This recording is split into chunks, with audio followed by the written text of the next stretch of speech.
여러분 반갑습니다. 12월 10일 맥체인 성경 읽기 시간입니다. 오늘 함께 읽으실 말씀 역대하 10장, 스바냐 2장, 누가복음 24장, 요한계시록 1장입니다. 오늘 역대하 10장 중심으로 10장, 11장, 12장까지 내용을 소개를 좀 해드리려고 합니다. 역대하 10장에서 12장은 솔로몬 왕이 죽고 그의 아들 르호보암이 이제 왕이 되어서 다스리는 그런 내용이 나옵니다. 솔로몬의 다음 왕 르호보암 왕의 일대기죠. 같은 내용은 이제 열왕기상 12장에 나오고 14장에 조금 나오는데 어쨌든 열왕기상보다 역대하에 훨씬 자세하게 나와요. 자세하게 나오니까 훨씬 좀 더 자세히 재미있게 보실 수 있을 겁니다. 10장에서 12장까지 르호보암 왕에 관한 내용이에요. 자, 솔로몬 왕이 죽고 아들 르호보암이 왕이 되자 백성들이 찾아왔어요. 백성들이 찾아와가지고 저렇게 요청을 했습니다. 역대하 10장 4절에 왕의 아버지께서 솔로몬 왕이죠. 솔로몬 왕께서 우리의 멍에를 무겁게 했습니다. 그러니까 성전도 짓고 궁궐도 짓고 많은 성들을 지었거든요. 그래서 일을 굉장히 많이 한 거예요. 세금도 많이 내고 일도 굉장히 많이 했습니다. 솔로몬 왕이 40년 정도 다스리면서 그렇게 했으니까 백성들이 상당히 힘이 들었던 거죠. 일을 너무 많이 시키니까 일을 굉장히 지혜롭고 잘한 것까지는 좋았는데 백성들 입장에서 너무 힘들었다 하는 거죠. 그러나 사실 이제 나라를 위해서 다 필요한 거니까 성전도 지어야 되고 성들도 지어야 되고 이제 필요해서 하긴 했는데 이제는 좀 일을 좀 줄여달라 그렇게 요청을 한 것입니다. 왕은 이제 왕의 아버지께서 우리에게 시킨 이 고역 성을 짓는다든가 이런 일들이죠. 그러니까 매우 무거운 멍에 세금이라든지 이런 것들을 좀 줄여달라 그렇게 부탁을 합니다. 그렇게 하시면 우리가 왕을 잘 섬기겠다고 백성들이 이렇게 간곡히 부탁을 하러 왔어요. 여러분 어떻게 해야 될까요? 여러분이 르호보암 왕이라면 저런 백성들의 부탁 일리가 있지 않아요? 그죠? 너무 이제 고생을 많이 했죠. 그러면 조금 이렇게 줄여줄 필요가 있을 것 같은데 어쨌든 왕의 입장에서 섣불리 이렇게 결정할 수 없죠. 그래서 이제 갔다가 3일 후에 다시 오라. 내가 잘 의논해서 대답해 주겠다. 이렇게 한 거죠. 백성들이 돌아갔습니다. 그리고 신하들과 의논을 한 거죠. 신임 왕 르호보암 왕이, 젊은 왕이. 그랬더니 이제 솔로몬 왕과 함께 나를 이제 섬기던 이 늙은 노인분들이 있죠. 어르신 신하들, 노인 신하들이 있습니다. 경험이 많은 그런 분들이죠. 그런 분들 얘기는 백성들이 오랫동안 고생했으니 좀 줄여주시고 자비를 베풀어 주시면 백성들이 아주 기쁜 마음으로 왕을 잘 섬길 겁니다. 그렇게 이제 권면했어요. 그런데 이제 이 젊은 왕하고 같이 자라난 젊은 신하들 있잖아요. 왕의 친구들, 기질도 비슷하겠죠. 그 젊은 신하들에게 물어봤더니 그 젊은 신하들은 지금 왕이 젊기 때문에 이것들이 얕보고 그러는 거라고 이럴 때도 세게 휘어잡아야 된다고 그런 요지로 얘기를 합니다. 그랬더니 왕이 마음에 듣기에 그게 더 마음에 좋아 보이는 거죠. 역시 기질이 이제 젊고 해서 그렇게 했죠. 노인들의 어떤 경험과 지혜보다 젊은이들의 패기랄까? 이쪽이 더 마음에 들었던 거죠. 그래서 이제 백성들의 대표가 3일로 오니까 세게 나간 거죠. 아버지보다 난 더 할 거다. 막 그런 식으로 얘기를 했습니다. 그렇게 했더니 백성들의 반응이 어땠을까요? 반응이 이랬어요. 10장 16절에 온 이스라엘은 왕이 자기들의 말을 듣지 아니함을 보고 간곡한 부탁을 듣지 아니함을 보고 왕에게 대답하여 이르되 우리가 다윗과 무슨 관계가 있느냐? 다윗 그 왕조를 얘기하는 거죠. 다윗, 솔로몬, 르호보암 그 왕조와 무슨 관계가 있느냐? 이새의 아들에게 받을 유산이 없다. 더 이상 왕에게 기대할 것이 없다. 자, 이스라엘 백성들아 전부 너희 장막으로 돌아가라. 다윗이 이제는 이제 왕에게 하는 말이죠. 당신은 이제 당신 집이나 당신 집 하나 돌보든지 하라고. 우린 당신 왕으로 섬기기 싫다. 그리고 돌아가 버렸어요. 왕에게 순종하지 않겠다. 왕을 왕으로 섬기지 않겠다는 거죠. 이런 이제 대화가 결렬이 되고 나서 이 르호보암 왕이 또 일을 또 하니까 감독관을 보냈어요. 그 백성들에 보냈더니 백성들이 르호보암 왕이 보낸 감독관을 죽여버립니다. 반역을 한 거죠. 그리고는 거기 이제 에브라임 지파 중에 아주 유력한 지도자가 한 사람이 있었는데 바로 여로보암, 이름이 비슷한데 여로보암이었어요. 이 여로보암이 그 여로보암을 왕으로 이제 세웁니다. 왕으로 세워서 이제 반역을 일으킨 거죠. 반란을 일으킨 것입니다. 더 이상 다윗 왕의 그 후손인 르호보암을 왕으로 섬기기 싫다는 거예요. 그래서 이제 반란을 한 거죠. 자, 이렇게 했더니 이 르호보암 왕이 어떻게 하겠습니까? 뭐 군사로 진압을 하려고 하는 거죠. 당연하겠죠. 11장 1절 르호보암 왕이 유다와 베냐민 족속, 그러니까 지금 열 지파가 그렇게 떨어져 나가버려 반란에 가담했고, 지금 르호보암을 왕으로 인정하는 지파가 유다 지파, 베냐민 지파 두 지파예요. 그래가지고 군사를 다 모았습니다. 택한 용사가 18만 명의 병사들을 모집을 했어요. 그래서 이제 이 반란을 일으킨 열 지파들과 싸워서 나라를 회복하려고 이제 전쟁을 나선 거예요. 진압군을 데리고 출정을 했습니다. 그렇게 하려고 했더니 하나님께서 선지자를 보내셨어요. 4절에 여호와께서 이같이 말씀하시기를, 이 스마야 선지자를 통해서 그 왕과 백성들에게 선지자가 말씀을 전한 거죠. 하나님 말씀이 너희 형제와 싸우지 말고 각기 집으로 돌아가라. 이 일이 내게로 말미암아 난 것이라. 그러니까 이 반란을 일으켰지만 그 열 지파 싸우지 말라. 진압하려고 하지 말라. 내가 허락한 것이다. 지금 그렇게 하나님이 얘기를 하시니 과연 저 말씀에 대해서 이 르호보암 왕과 이 유다 베냐민 지파 18만 군사의 마음이 어땠을 것 같습니까? 아니, 그게 무슨 얘기입니까? 반란인데 하나님께서 다윗 왕의 후손이 영원히 왕이 될 거라고 하지 않으셨습니까?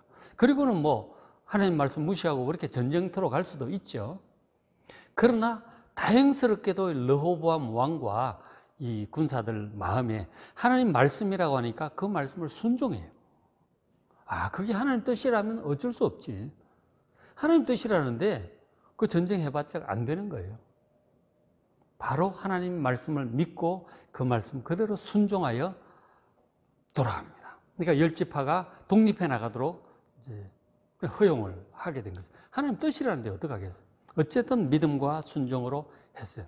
만약에 하나님 말씀 거역했으면 아마 르호보암 왕이 죽는다든지 많은 군사들이 다쳤을 것입니다. 하나님 뜻을 거역하고 일이 되겠습니까? 어쨌든 하나님 말씀에 순종하여 이렇게 돌아갔어요. 그러니까 북쪽 열 지파가 여로보암 왕을 중심으로 이제 북이스라엘 독립에 나가버렸고, 남쪽에 르호보암 왕이 지금 두 지파, 유다 지파, 베냐민 지파만 데리고 남쪽 유다가 이렇게 성립이 되면서 남북이 분단이 돼버린 거죠. 자, 이제 이렇게 되었습니다. 자, 그런데 남북이 분단된 다음에 이제 일이 어떻게 진행이 되느냐면, 이 북이스라엘의 여로보암 왕이 금송아지를 만들어요. 열왕기 12장이 자세히 나오는데, 금송아지를 만들어서 그것을 이제 백성들하고 여호와 하나님이라고 섬기라고 그러고, 남쪽 뭐 예루살렘에 절기 지키러 갈 필요 없다. 그리고 제사장도 따로 세우고 뭐 그렇게 합니다. 그러니까 이렇게 됐죠. 11장 13절에 온 이스라엘의 북이스라엘 열 지파들 얘기하는 거예요. 그 북이스라엘의 제사장들, 그리고 레위 사람들 있잖아요. 성직자들이 있는데 이 사람들이 르호보암 남쪽 왕에게로 돌아온 거죠. 북쪽에 있는 성직자들이 남쪽으로 다 대거 내려온 거예요. 왜 그렇게 했느냐면 14절에 이는 여로보암 왕이, 북이스라엘 왕이 그들을, 이 정상적인 정당한 제사장들과 레위인들을 전부 해임시켜 버렸어요. 그 여로보암 왕의 말을 안 들을 것이기 때문에 금송아지 숭배에 반대하니까 해임을 시켜버리고, 그리고 제사장 직분을 행하지 못하게 하고, 이 여로보암이 자기가 만든 이 송아지 우상을 위해서 친히 제사장들을 세웁니다. 아무 지파에서나 마구잡이로 임명을 하는 거죠. 절기 날짜도 뭐 바꾸고 막 그렇게. 근데 백성들은 잘 모르죠. 왕이 그렇다고 하니까 그런가 보다 하고 다 따라가잖아요. 그렇게 되니까 정상적인 이 제사장들, 아론 후손의 제사장들과 이 레위인들이 도대체 이게 두 눈 뜨고 볼 수가 없는 거죠. 금송아지 자체도 하나님도 아닌데 그게 하나님이라 여호와라 그러고 뭐 멍터리 제사장들 막 세워서 하는 거 보니까 이 속에 열불이 나서 두고 볼 수가 없는 거죠. 그래가지고 이 믿음 좋은 북쪽에 있는 제사장들과 레위인들이 대거 남쪽으로 내려와 버립니다.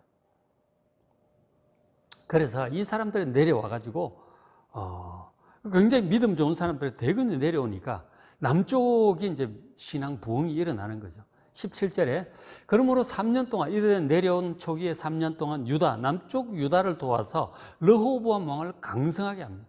르호보암 왕도 하나님 말씀을 따라서 전체 부흥이 일어나니까, 신앙 부흥의 부흥이 일어나니까 굉장히 하나님 중심으로 그렇게 했어요. 그렇게 하니까 하나님께서 남쪽 유다를 복 주시고 나라가 번성을 했죠. 이런 비슷한 상황이 우리나라가 해방 직후에도 일어났죠. 그죠? 해방 직후에 북쪽에 이제 김일성 쪽이 들어오고 남쪽에 이제 이승만 해서 이렇게 남쪽 갈라지잖아요. 근데 남북이 완전히 분단이 고착화되면서 북쪽이 기독교를 대대적으로 박해를 한 거죠. 김일성이. 그러니까 북쪽에 있는 목사님들, 장로님들 대거 이렇게 남쪽으로 내려옵니다. 그 사이에. 그래서 남쪽에 원래 북쪽의 평양 중심으로 신앙이 훨씬 좋았거든요. 근데 그 사람들이 내려와가지고 이 남쪽에 교회를 세우고 뭐 이렇게 되니까 이 남한의 신앙 부흥이 일어났고 그로 인해서 우리 남쪽이 복을 받았고 그렇게 된 거죠. 그런 것들이 이스라엘 남북 분단 초기에도 그런 일이 비슷하게 있었습니다. 자, 이제 일이 이렇게 되었는데, 그래서 남쪽의 르호보암 왕이 이 신앙부흥이 일어나면서 나라 전체가 믿음도 좋아지고 하나님의 축복으로 나라가 강성해졌어요. 아주 복을 받은 거죠. 강성해졌는데, 자, 그런데 3년 정도 이제 그렇게 갔어요. 그리고 3년 정도 지나서 어떻게 됐느냐면 이렇게 돼요. 12장 1절에 르호보암의 나라가 남쪽 유다가 견고하고 세력이 강해지니까 그가 이 르호보암 왕이 여호와 율법을 버립니다. 교만해진 거죠. 이게 문제입니다. 그렇죠? 정말 하나님을 겸손하게 잘 섬기고 말씀 중심으로 나라를 다스리고 할 때는 하나님께서 축복을 하셨거든요. 나라가 강성해졌어요. 근데 그것이 자기가 잘해서 그런 것으로 자기의 능력인 줄 알고 진짜 교만한 마음이 드는 거죠. 백성들 옆에 신하들도 아부하고 그래 했겠죠. 그러면서 뭐 하나님 말씀을 점점 안 듣기 시작합니다. 뭐 선지자가 뭐라고 얘기하고 제사장들은 뭐라고 그래도 무시하고 자기 생각대로 막 하는 거예요. 아, 이것이 기록된 하나님의 말씀이 하나님 법도다. 이렇게 해야 됩니다. 라고 해도 듣질 않는 거죠. 하나님 율법을 버린다는 게 그런 거 아니에요. 하나님을 경외하는 마음이 별로 없는 거죠. 마음이 별로 없고 자기 교만이 이렇게 올라오니까 누가 뭐라고 듣지 않습니다. 하나님의 말씀을 버리니까 왕이 그러니까 백성들은 또 따라가는 거예요. 백성들은 잘 모르니까. 온 이스라엘이 본받습니다. 르호보암 왕을 따라서 이렇게 하면 또 저렇게 하고 또 저렇게 하면 저렇게 하나님 말씀을 벗어나서 이제 막 이렇게 우왕좌왕 하는 거죠. 그래서 또 우상도 막 들어와요. 우상이 들어와서 하나님이 진노하셨다는 내용이 그 열왕기상 12장, 14장에 보면 이제 잘 나와요. 우상들을 막 섬기고 그렇게 합니다. 그렇게 하니까 2절에 그들이 여호와께 범죄하였으므로, 그러니까 지금 르호보암 왕이 우상 숭배하고 잘못한 부분에 대해서 그렇게 자세히 기록하지 않고 있죠. 역대하가 그런 이제 기본적인 관점을 가지고 있습니다. 열왕기상에 자세히 있어요. 이렇게 범죄하니까 하나님께서 진노하셨어요. 그래서 이 르호보암과 이 백성들이 회개하도록 하나님께서 징계의 채찍을 보내십니다. 바로 르호보암 왕 제5년에 왕된 지 5년째 애굽 왕 시삭, 애굽의 파라오죠. 애굽의 바로 시삭이 예루살렘을 치러 올라옵니다. 시삭이라고 하는 이 바로가 예루살렘을 공격하러 온 것이죠. 그 전에는 그런 일이 없었는데 이 하나님께서 진노하셔서 보내신 징계의 채찍이었던 것이죠. 자, 참 우리가 정말 하나님 축복하신 말씀 중심으로 가서 믿음과 순종으로 갈 때 축복하셔서 이렇게 잘 될 때 정말 하나님께 감사하고 더더욱 말씀 중심으로 하나님을 잘 섬겨야 돼요. 그래야 그런 것들이 쭉 가고 더 번성하게 되죠.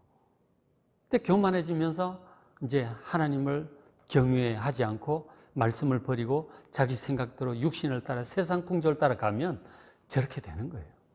도리가 없습니다. 그건 망고불변의 법칙이에요. 저렇게 된 거죠. 그래서 성경이 반복적으로 보여주잖아요.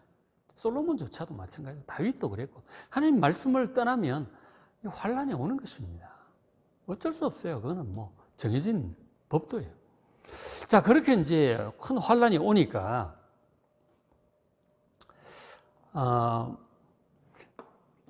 근데 그때 이제 선지자가 또 왔어요. 이 스마야 선지자가. 그 앞에 이제 전쟁 맡고 있던 선지자죠. 12장 5절에 그때 선지자 스마야가 르호보암과 방백들에게 왔어요.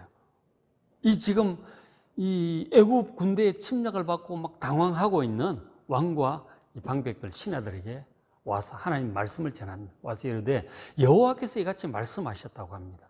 말씀하시기를 왜 이런 일이 생겼느냐? 애굽이 갑자기 왜 쳐들어오느냐? 그동안 잘 지내던 애굽이 잘 지냈거든요. 솔로몬 왕 때는 솔로몬 아내 중에 이 애굽 바로 왕의 딸도 있었고 그랬단 말이에요.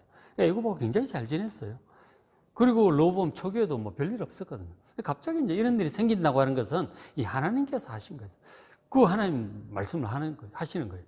여호와께서 이같이 말씀하시기를 너희가 나를 버렸으므로 하나님을 버리고 다른 우상을 숭배하고 그렇게 하니까 나도 너희를 버렸다. 그래서 이 애굽 왕 시삭의 손에 넘겼다. 그렇게 말씀하시는 거예요. 그러니까 국방이 부족해서 외교 정책이 실패해서 이런 게 아니에요. 영적인 데 있다는 하나님과의 관계 문제가 생겼다는 거예요. 백성들이 하나님을 버리고 우상을 숭배하고 따라가니까 하나님께서는 백성을 버리셨다고 하는 거예요. 그래서 이런 일이 벌어졌다는 것입니다. 자, 이 말씀을 들었을 때 백성들의 반응이 어떠냐가 또 중요합니다. 무슨 소리야? 그러고 그걸 거부할 수도 있는데 그 스마야 선지자를 통해서 말씀하셨을 때 이 백성들이 받아들여요. 그나마 참 다행이에요. 믿음이 남아있는 것이죠. 이 르호보암 왕과 백성들이 그나마 아직은 이제 믿음이 괜찮은 거예요. 책망을 할 때 바로 듣는 것, 회개하는 것. 이것이 또 훌륭하죠. 그러니까 일이 더 커지지 않죠. 6절에 이에 이스라엘 방백들과 왕이 르호보암 왕이 스스로 겸비하여 이르되 겸손하게 받아들입니다. 여호와는 의로우시도다. 하나님께서 우리 나라도 안 지켜주시고 왜 이런 애굽 군대 침략하게 두느냐고 원망할 수도 있잖아요. 즉 원망을 하는 것이 아니고 우리가 잘못했고 하나님이 진노하셨고 하나님이 애굽 왕 시삭을 이렇게 우리 침략하게 버려두신 것 이거 하나님 옳습니다. 우리가 잘못했습니다. 겸비하죠. 하나님이 보내신 이 재앙과 채찍을 겸손하게 받아들인 거예요. 자기들이 잘못이다는 거죠. 그런데 믿음이 연약한 사람들 주로 일 생기면 꼭 하나님을 원망합니다. 자기 자신의 잘못을 몰라. 왜 이런 일이 생겼는지 생각하지도 않고 회개하지도 않고 그렇게 하잖아요. 오히려 하나님을 원망합니다. 왜 하나님 우리를 보호해 주시지도 않고 하나님이 계신다면 이럴 수가 있느냐. 그렇게 원망이나 하고 앉아 있는 거죠. 굉장히 다르죠. 우리가 어떤 일이 생겼을 때 원망을 할 것이 아니고 하나님께 정말 겸비하게 무릎 꿇고 기도하셔야 돼요. 하나님 왜 이런 일을 갑자기 허락하셨습니까? 기도해보면 하나님께서 알게 하실 거예요. 분명히 하나님 보시기에 합당치 않은 그런 일들이 있었을 수 있습니다. 그럴 때는 이제 회개하고 버릴 것은 버려야 되는 거죠. 그러니까 르호보암 왕과 남유다 백성들이 저런 면에서 훌륭했어요. 여호와는 의로우시다. 재앙을 보내신 여호와가 의롭다는 거예요. 자기들의 잘못을 시인하는 것이죠. 훌륭합니다.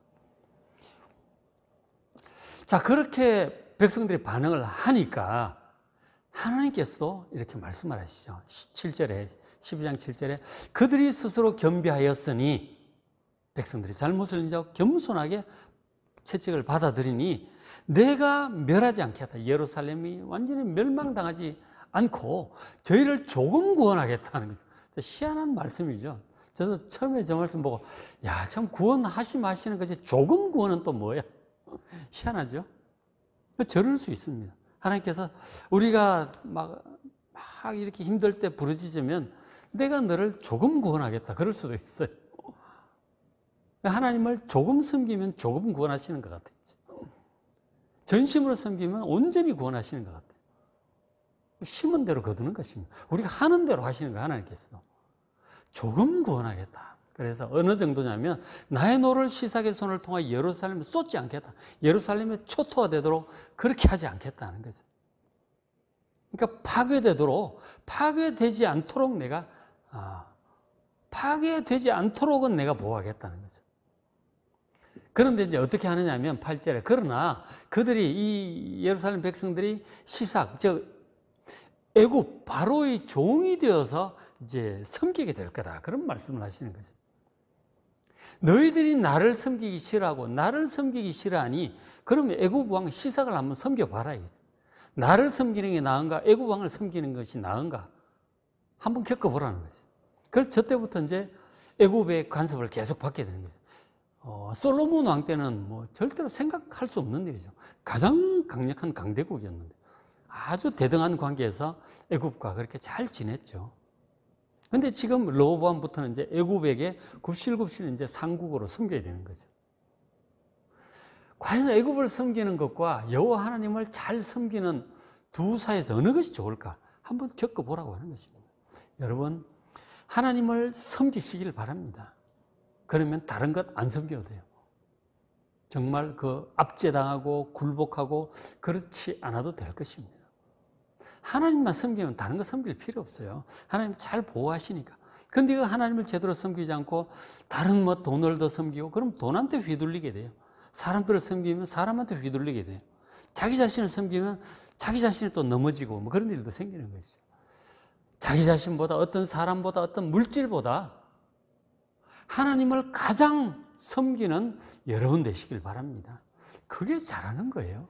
그게 잘하는 것입니다. 그렇게 하지 않으면 참 하나님은 믿긴 믿는데 조금 믿으면 조금 구원해 주신다. 그렇죠? 저렇게 되지 않도록. 그렇죠? 그래서 이제 그 마지막 한 구절 더 보면 12절에 르호보암 왕이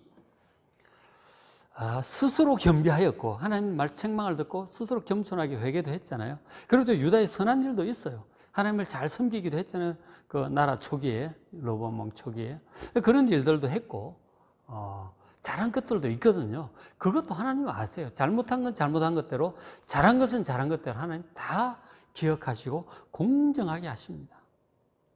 그래서 그런 일이 있었기 때문에 여호와께서 노를 돌이키셔서 예루살렘을 다 멸하지는 않으셨어요. 그러니까 어느 정도 선에서 이렇게 멈춰 주셨던 것이죠. 자, 근데 이제 14절에 르호보암에 대한 그런 평가가 나오고 있는데, 르호보암이 악을 행하였다. 우상도 숭배하고 그렇게 되었는데, 잘할 때는 잘했잖아요.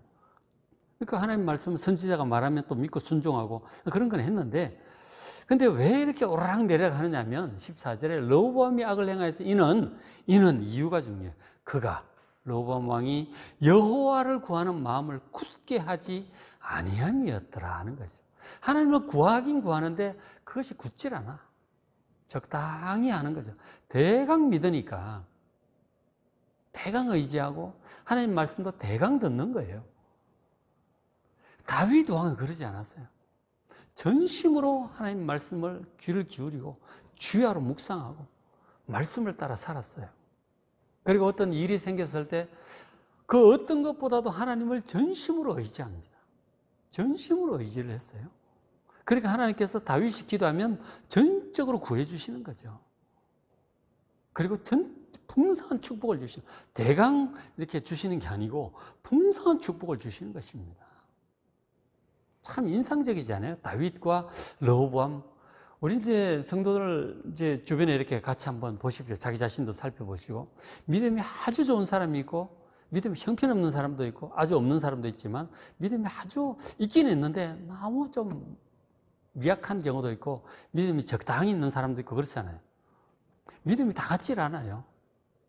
같질 않습니다. 그러니까 여러분 가능하면, 르호보암 왕같이 이렇게 대강 조금 믿지 마시고 다윗처럼 전적으로 하나님을 믿고 전적으로 순종하며 전적으로 섬기며 살아가는 여러분 되시길 바랍니다. 그래야 하나님께서도 우리가 기도할 때 전적으로 구원해 주시고 풍성한 복, 온전한 복을 주실 줄로 믿습니다. 물론 우리 속에 이 죄악성이 있고 그게 자꾸 문제를 일으키지만 또 그것도 또 전적으로 다윗처럼 믿고 따르고 하면 또 잘 극복해 나가는 거죠. 여러분 이제 역대의 하를 보면 왕들 얘기가 계속 나올 겁니다. 이제 뭐 길어야 두세 장, 어떤 한 장 이렇게 하면서 북이스라엘은 나오지 않고 남쪽 유다 왕들은 비교적 믿음이 그래도 좀 나은 편이에요. 이 남쪽 유다 왕들을 좀 자세히 기록들을 해주고 있어요. 역대하 잘 한번 읽어보십시오. 참 천차만별이에요. 믿음이 아주 좋은 히스기야 왕이라든가 요시야 왕이라든가 여호사밧 왕이라든가 그런 분들이 있어요. 근데 그런 분들도 또 흠이 있어요. 부족한 면이 있고 믿음이 아주 안 좋고 하나님보다 영 다른 것들을 의지하는 그런 왕들도 있었어요. 하나님께서 어떻게 하시는지 한번 보십시오. 그 만고불변의 공통적인 것들이 있으니까 잘 보시고 나는 어느 정도인가? 나는 어떻게 해야 될 것인가?